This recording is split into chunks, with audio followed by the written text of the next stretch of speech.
Hey guys, Ash here coming at you today with an update to the bowler or the mirror bowler walk at Town Hall 9. Now I brought you guys a video on this a few days ago. Really love this strategy, but I've changed things around. I've added some back-end hogs, and I've also reduced it by one healer because 8 healers in a raid is a little bit much. You don't really need all 8 of the healers. You don't need 4 on the queen and 4 on the bowlers. You can go get away with 3 on the bowlers, especially if you deploy them in the right spot on the map where the defensive point damage isn't too high. So let's go ahead and get into this first replay here on my Town Hall 9 account. And you can see here I've added the back-end hogs, 6 of them, to my army. I find a lot more utility out of that versus the 8th healer. So a lot of you guys commented on my previous video saying that, you know, it was an awesome strategy, really looked cool, but 8 healers are a lot to bring onto a raid, and I definitely agree, so I reduced it by 1, and it might not seem like much, but at the end of the day, I think that extra housing space really does make a big difference. I'm still able to take quite a few Valkyries with me here, so you can see if you missed the last video, you should probably go ahead and watch that beforehand, but the idea here is to go ahead and make a funnel for your kill squad, which all it is the king and some Valkyries as well as some wizards. Now, it's hard to gauge the direction of bowlers as is, and when you have 2 walks in one raid, so the bowler walk and the queen walk, your chances are obviously doubled that one of those goes in an unanticipated direction. So don't worry about that. That's really not the end of the world. That's why you delay a few seconds. You can see about 10 seconds or so between the queen walk and the bowler walk. That way, if the queen goes in a direction that you weren't expecting, you can just adjust your raid on the fly.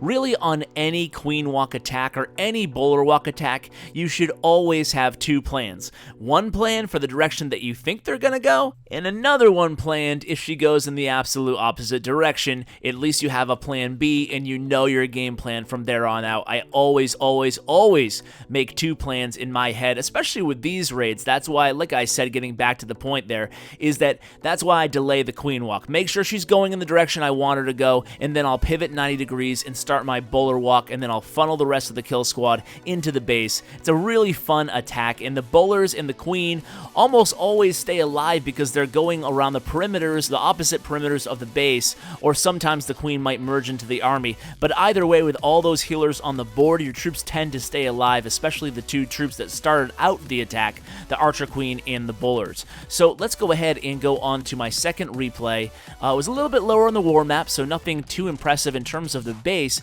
However, I just want to keep sharing this army composition and just my philosophy, or what I'm looking for, I should say, on a base before I go ahead and attack. So obviously, I want to keep out of the range of the expos, as always. So I'm starting here this one actually goes in a strange direction, right? So I'm starting from 9 o'clock with the queen, and then at this point, I'm pretty confident she is going to move to the archer tower, to the dark elixir collector, and then to the elixir pump. But instead, I just miscounted those spaces, and she actually moves towards the barracks, so she never joins up with the army. But luckily, the bowlers do head towards 9 o'clock, so I'm able to start my raid from that perfect jump location right between that elixir and gold storage. So kind of like I said, guys, about half of these raids, one of either your queen or the group of bowlers will join your kill squad into the core of the base. Not the end of the world.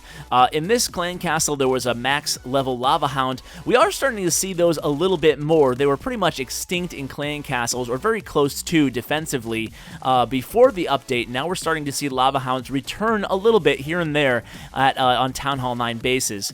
They do take a bit longer to take down, and the pups have higher DPS, so there is a benefit, I think, to switching to lava hounds. But as you can see, it's not a big deal for this army comp because I have the Valkyries and obviously the Barbarian King are my kill squad. Neither of them are even going to bother with the lava hound, and it stays alive the entire raid, just like you'd expect. So I trickle in the back-end hogs, you can see. I'm just finding so much more use very late in the raid with the hogs versus those extra army camp spaces for 1 additional healer, and I believe I was carrying 1 additional Valkyrie or a couple wizards. But either way, I'm finding much more value out of those 6 back-end hogs just to help you with a trouble area. Half the time, it's not even the area you might have anticipated before the raid, having to send your hogs in. But if you wait till you're about 75% or so destroyed on a village, you can kind of assess the base, and it will be obvious where to dodge possible giant bombs from there on out. I will will show you the other variation before I let you guys go today.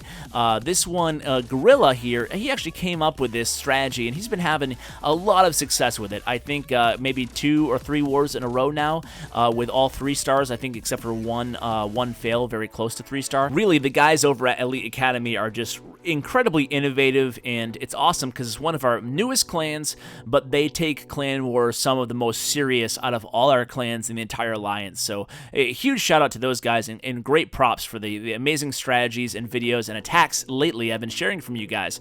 So getting back to this raid here, the reason I'm bringing it to you, because let's face it, it's a pretty awful base design, but it just kind of illustrates how long you can let your queen and the bowlers walk if you want to. You're gonna see he waits till about 50% destruction until he deploys the kill squad from the north. And the funny thing about this raid too is that up until about 45% into the raid, he doesn't lose a unit, unless I missed like an archer or something, but I don't think so. I don't think he loses. He hasn't lost one troop yet, maybe one wizard, I don't even know. But as far as the bowlers and the queen, he gets 45% destruction before anybody dies, or 43%. So it was just such a fun attack to watch, and it just goes to show you how long you can let the bowlers and the queen walk on opposite sides, how much percentage they'll get off a base, especially these trophy bases, and just how much time they'll have left on the clock, because it's not as long as you'd think, because essentially, you know, on a queen walk, a normal queen walk at Town Hall 9, you can't let it go much longer than about 30 seconds or so in most cases, but when you're doing a queen bowler walk, you're having double the offensive output, so you can really go theoretically up to a minute into a raid in certain cases here. So I just thought that was pretty funny.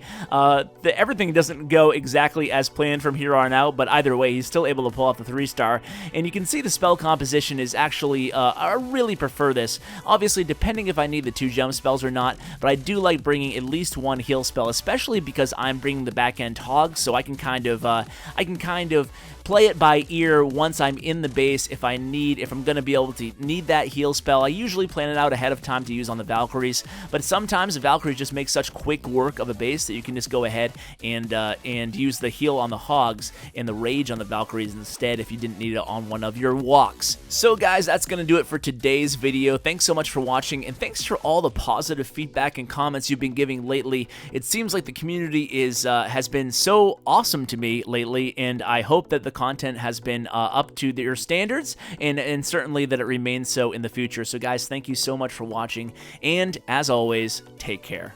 We don't play for fame, we don't play for cash. We just play for the glory and the crash of the ash.